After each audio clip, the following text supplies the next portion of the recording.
He wants his props. You know what I'm saying? To put it another way, he wants his props, and he deserves them. So when you do it on this day, you honor him as a creator. If you do it on Sunday, that's not honoring him as a creator, because that's not the day that he rested. You know what I'm saying? Now, one of the things that the Sunday church people, they use a scripture that we're going to get into, and this is the reason why they say they don't have to keep the Sabbath anymore. So we're going to go to that scripture and analyze the scripture. It's the book of Colossians in the New Testament, chapter 2, verse 16. And another thing why he's stressing this point is because we all need to make sure we line up our week so that you can keep the Sabbath. We read in the Apocrypha, it says no man have a license to sin. That means ain't nobody excused from keeping the Sabbath. So whoever you are, whatever you doing, you need to line your week up so that you can be resting on the Sabbath, getting the word, whatever you doing to edify yourself and resting till the sun go down. That's why I was late to the teaching today, because I had to get my house in order, cooking and all that, because, you know what I'm saying, it's better that I be late to the teaching than be breaking the Sabbath when I'm teaching other people not to break the Sabbath. You know, so, you know, I apologize for being tardy, but, however, you know, the Most High trumps everything. But, so, yeah, we're going to get into the book of Colossians, chapter 2, verse 16, and as soon as I find it, we can begin. You got it? Yeah, Colossians 2 and verses 16.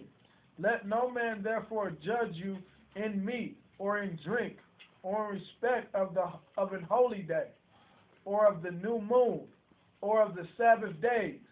Okay, so right here we see the scripture that says, let no man therefore judge you in meat or in drink or in respect of a holy day or of the new moon or of the Sabbath days.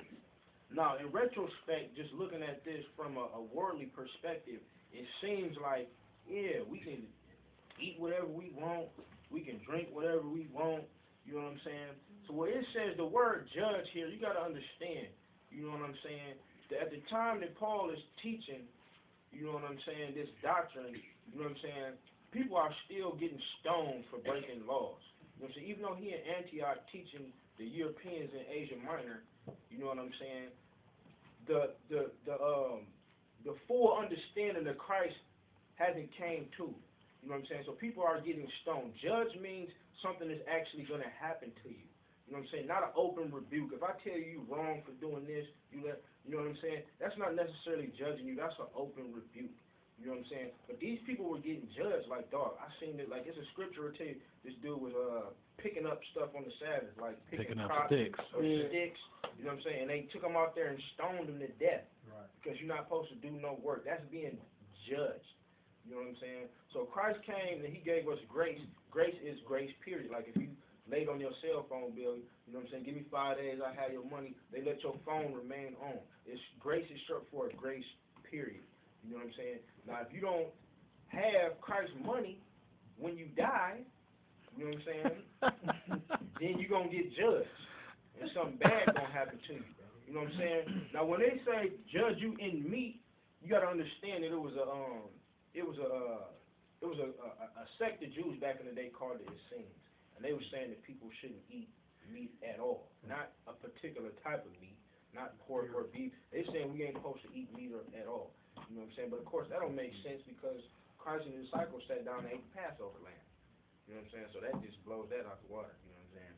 I mean, as far as drink goes, you know, I'm pretty sure, like some church people say, you're not supposed to drink no alcohol. The wine Christ and drunk wasn't fermented. You know what I'm saying? Even though I haven't seen the scripture. You know what I'm saying? I mean, fermented just means, fermented means that it means old, like it's fat. You know what I'm saying? That's what fermented, yeah, it means age. So, you know, that don't even make no sense. It wasn't fermented. What? I mean, all wine is fermented to be wine. Yeah. You know what I'm saying? It has to sit and or it's grape juice. Yeah. Or it's grape juice, yeah. You know grape juice will turn into wine if it sit and ferment, you know what I'm saying? So that don't even make sense. Like it tells you that a bishop, a deacon is not to be given to much wine. You know what I'm saying? But a bishop is not supposed to be drinking. Period. You know what I'm saying? So if you obtain that high status, you're not supposed. But if you're a deacon, you can drink wine, but you're not supposed to be a wine bibber. You know what I'm saying? So this is the type of arguments that existed back then that still go on today. You know what I'm saying? So he like saying, let nobody judge you in these things. You know what I'm saying? And he say, or a Sabbath day, or a new moon, or a Sabbath day. You know what I'm saying? And the thing about the judge you in the Sabbath day, now he's talking to, you know what I'm saying, the early church. You know what I'm saying? He's organized. The thing what he means about judge you in the Sabbath day, you got to understand. That's like if, like say, okay, we keeping the Sabbath, you know what I'm saying? But I come to the crib and I'm like, oh, you know, it's messed up, and I vacuum the floor. You know what I'm saying? But I do everything else to keep the Sabbath. You know what I'm saying? I have grace in that. We don't have to keep the Sabbath perfectly no more. You know what I'm saying? You do your best to your ability to keep the Sabbath. You know what I'm saying? And doing it routinely every Saturday. You know what I'm saying? But if you don't not keep the Sabbath perfectly, the Most High is not going to hold it against you. You know what I'm saying? He know that we in captivity, and there's certain things. It's not like we in Jerusalem.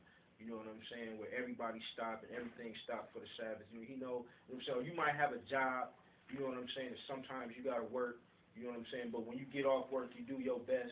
You know what I'm saying? Now, if you can get a different job and find one, that's cool. But the Most High is working with common sense. He's not expecting you to lose your job and now you can't provide for your family and y'all in the homeless shelter over the Sabbath.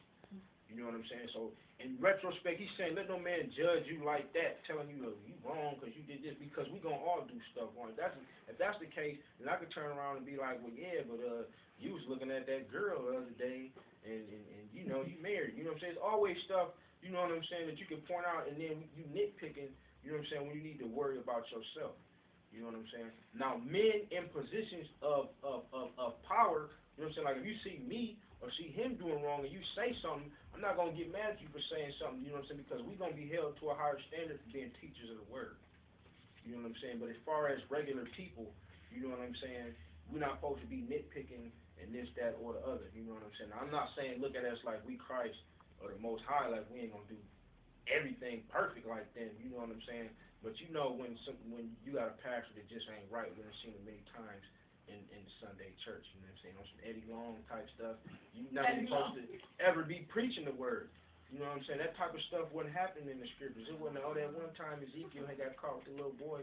No, that stuff wasn't happening. You know that's too excessive. You know what I'm saying? That's how you know that that's somebody who was never anointed in the first place to be doing such thing. You know what I'm saying? So, plus, hold on, and you can't make excuses. The Most High know if you're trying to make an excuse to get around the Sabbath, because you know if you trying to, well, I'm going to just try to get away with this today or tomorrow. You can't, you got to try to keep the Sabbath as close as possible if it's not something that really needs to be done. You need to be on it. You know, it's my heart. You know, he know if you trying to, you know, get around it.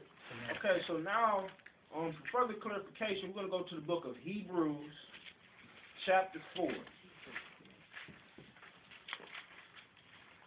And we're going to read verses 1 through 12. You know what I'm saying? Because it tell you that some things that Paul say are hard to be understood, and some people twist to their own destruction. You know what I'm saying? So we're gonna let Paul speak for himself and see how does Paul feel about the Sabbath and his people, because the book of Hebrews is written to the Hebrews. You know what I'm saying? That's why it's called Hebrews. Even though Paul was sent to the Gentiles, it was Hebrews amongst them. You know what I'm saying? And this book is speaking specifically to his people.